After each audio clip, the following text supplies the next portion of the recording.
Bada bing, bada boom. I'm back again from Share the Hope, and I wanted to share something with you. We've been looking on the channel and found out that a lot of the people watching some of our snips and stuff are unsubscribed to our channel. It's free. It doesn't cost anything to do that. It does help our channel a lot if you do subscribe.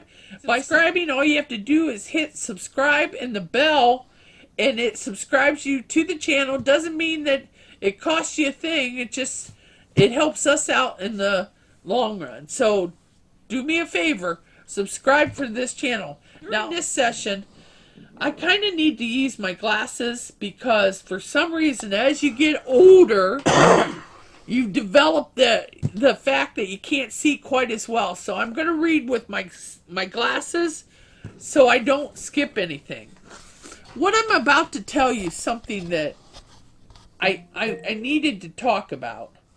3 years ago, our family, my immediate family, went through the worst possible thing we could have ever experienced.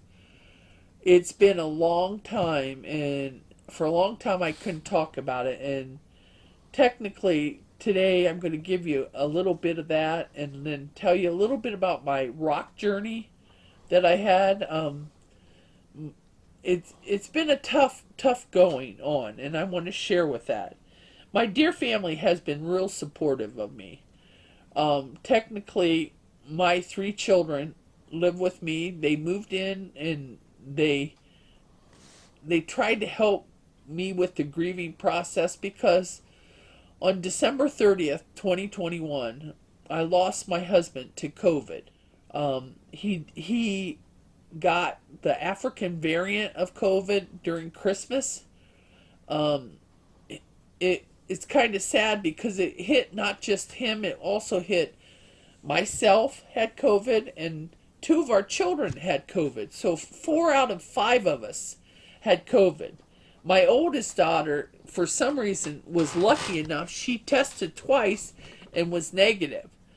But we tested once, my husband and I, and we automatically were positive. My son was positive. We tested, my son and I went over to Ashland's urgent care, and they tested me out in the car and found out that I was positive. And I had to be taken to the emergency room, and they did what they had to do to get me admitted to the hospital. My youngest daughter, for some reason, tested negative, but then she ended up testing positive, which caused an issue because that meant that no one could come visit me because of COVID. I was in a room on the 3rd floor, and I basically remained on that 3rd floor until after Christmas. I was stuck there, and the only people I saw was either a doctor or nurses coming in, and they were in full garb. They were full garb. The reason why they were in full garb, they were protecting themselves because obviously I had COVID and they didn't want to catch it.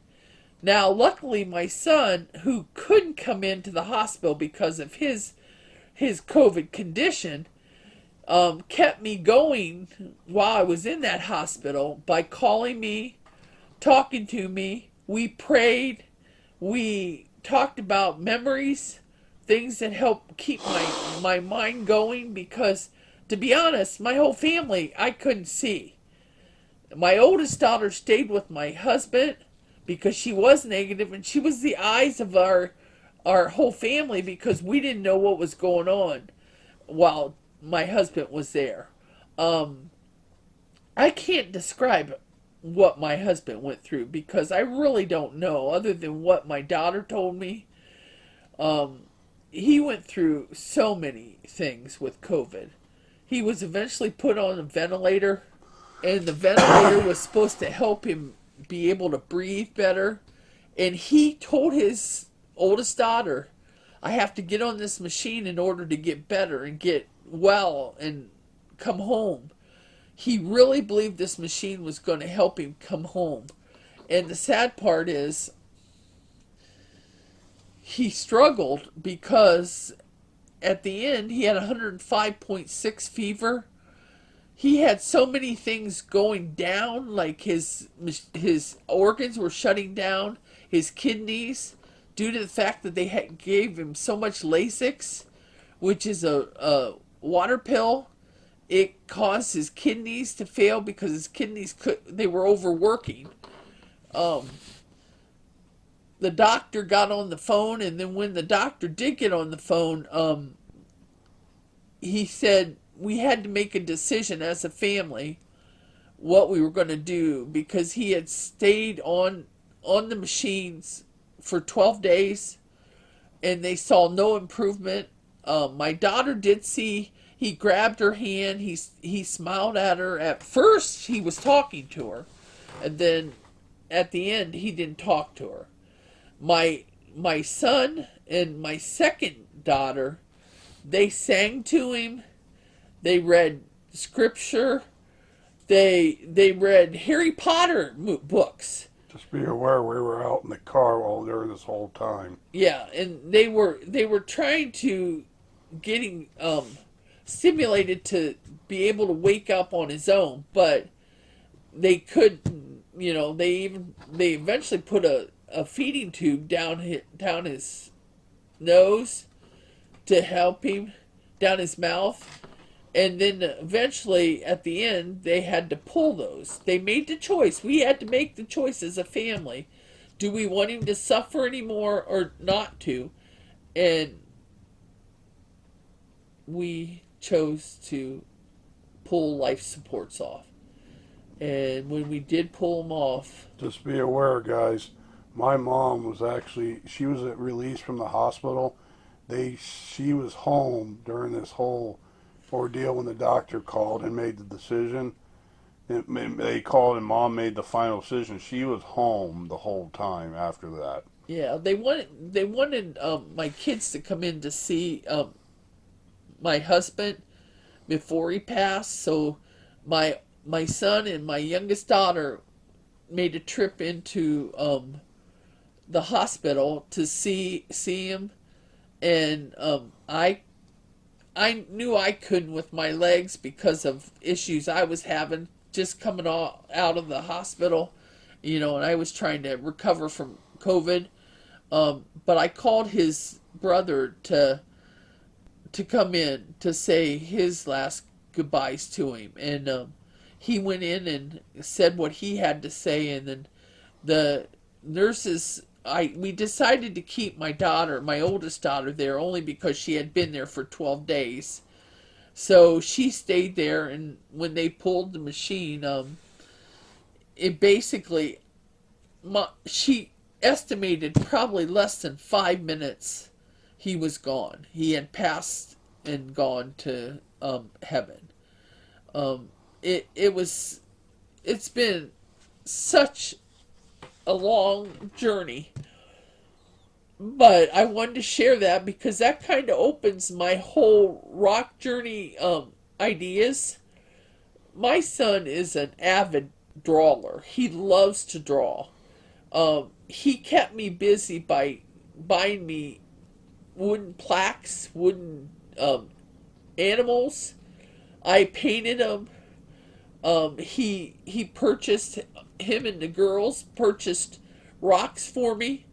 I had rocks given to me by strangers, from classmates of my children. They bought me so many rock kits from Hobby Lobby and some of those places, and they wanted me to do it because my husband that Christmas decided to wanted my daughter to purchase rock kits. So my son and my daughter's rock kits, and I started to do rocks. And my son would draw a little character on the rock, and then what they would do is I would paint them, or I would use acrylic markers, and I would paint them. Well, then I got so many rocks that my kids said, well, we need to share that with people. So we would they'd take me for rides to restaurants, and what I did was I have a bag of rocks, and if I had a bag of rocks, someone waiting on me, I would give them a rock. And on the back side of my rocks are inspirational things like humble, um, honesty is the best policy, inspire others, make a difference in the world. And the more I kept buying these rocks, I would put these inspiring slogans on the back of the rocks. And what would happen was some of these people that I gave rocks to was, oh my gosh, you changed my life. I can't believe how you changed my life with these rocks. And I thought, oh my gosh, all it was just a rock that my son drew a picture on, and I either painted it or acrylic markered it. And I want to tell you something. I made so many people's lives change by me starting the rock journey that my son and my daughters would ask people if they would be willing to have some of their friends take the rocks certain places. Well, I started making rocks for Phantom Fireworks, and they would hand them out during their seasonal times. And what was strange was little kids would come up all excited because they got a rock at sign in, and they would hand these rocks to these little kids, and these little kids were just ecstatic. So they started putting rocks in the gravel outside the buildings, and believe it or not, people started picking them up and taking them all over. We don't know where all they went there, but that was one thing. And then my son had a bunch of older people that he worked with, and he would hand a rock out to them, and some of them decided to take them on vacation with them. And so they would go to different locations. Some of them they went to, down south to Florida, Bali. And then what happened was people, my first rock went to all the way over to England. And this family was on a vacation, and his name was Fred Flintstone. And my son drew Fred Flintstone, and we colored him, and they would take Fred on a journey through some of the places they saw, and you could see him. He'd be setting up on something they saw, and I think they finally left him at London, England, and that was the last of us knowing where Fred went. But it was kind of fun to them because they thought, wow, they could travel with this rock, and this rock, it was just a small little thing, and they were making people smile with seeing that rock. And my rocks have went, oh gosh, to Hawaii, to, oh my gosh, I can't name all the places that they went to, but there were a whole bunch of locations. Some of the rocks actually we would take to these places. We'd always try to deliver rocks to different people. Some people, we've been buying rocks through a company that it was like a quarry, and you can buy these big bags of rocks. So my kids would buy me big bags of rocks. I'm now out of them because I've drawn all my rocks on them, so they're going to have to refurbish it. There's a former student that some of my rocks actually went to Canada, Iceland. A lady brought me a souvenir back from Iceland, Florida, Northern Ireland, Texas, Myrtle Beach, and many more places. They even went up to Niagara Falls, Canada, and to the south as well as to the East Coast. People would take these rocks and they'd place them in different locations. One lady, we actually liked doing this. We'd stop at a restaurant. We'd put rocks out, and I had to sit in the car because of not being able to get out right away. And I watched people literally, oh, look, there's a rock. And they went over and grabbed one. That's how excited they were. So these rocks are meaning a lot to people that are, I'm sure they're excited about showing them. I had special requests of people making certain rocks. I made Wrigley Field for a lady. I also, she had a grandson who liked Thomas the Train. So my son drew a Thomas the Train and I colored it and we sent it to her. I had Southampton in Connecticut areas. I had a box of rocks sent to me, and then I sent two rocks to Northern Ireland. And apparently through customs, they're not allowed to send rocks. So the lady's mother-in-law picked up a rock that we sent to Indiana, and she's going to take it over to her so she has a rock of mine. She sent me a rock and was able to cross customs, and she does landscaping rocks. This is New Hampshire rock. It says "You are amazing" on the back of it, and then what this lady did was she painted it, and on the back of it you'll see that she puts her message.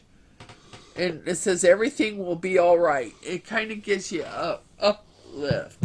This one came all the way from Northern Ireland. It says "God bless you" from Northern Ireland. And she does landscapings. My son, we're into the characters. This happens to be a mini, it's Share the Hope. It's a Minnie Mouse one. And what we did was we took a template and painted the whole rock, and then we placed the picture of the character in there. Now, these are some of the locations. My son had a chance. There's a man going to Japan, and we did Russia, one going to Russia, and I'm not sure what they're going to adaptive. It's the regionals. It's before the Olympics. It's before the Olympics.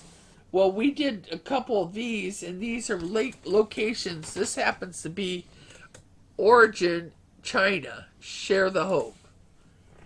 This one was Japanese bamboo forest. And what they were going to do was take a couple rocks with them on their carry-ons, and then they're going to drop them off at different locations. So it's been kind of a fun journey because I like to see how far I can go with these rocks. Some people are willing to share the rocks. I try to hand them out as many times as I can. I try to keep up with them because I want to make sure that with the way the world is, not everyone's happy. And Share the Hope's main origin of why we started to Share the Hope was to help people find happiness through a simple message of a rock. And my son had me join a rock group, community, and I want to tell you something. I've had so many wide responses. You know, put a smile on your face. Help someone out. Pick up the tears that someone might have over losing their loved ones. Show them that you care. Caring is sharing. And that's what Share the Hope does. It shares the message. Don't be mad at the world. Let's all pitch in and try to become better people. You know, and I guess that's my journey for rocks. Peace out. Don't forget, subscribe, hit the bell button, and the unsubscribers, go ahead and subscribe. It's free. It doesn't cost you a thing. You become part of my rock journey. So please become a part of our family. That's it. Peace out. Like and subscribe and follow us in our next video. Thank you.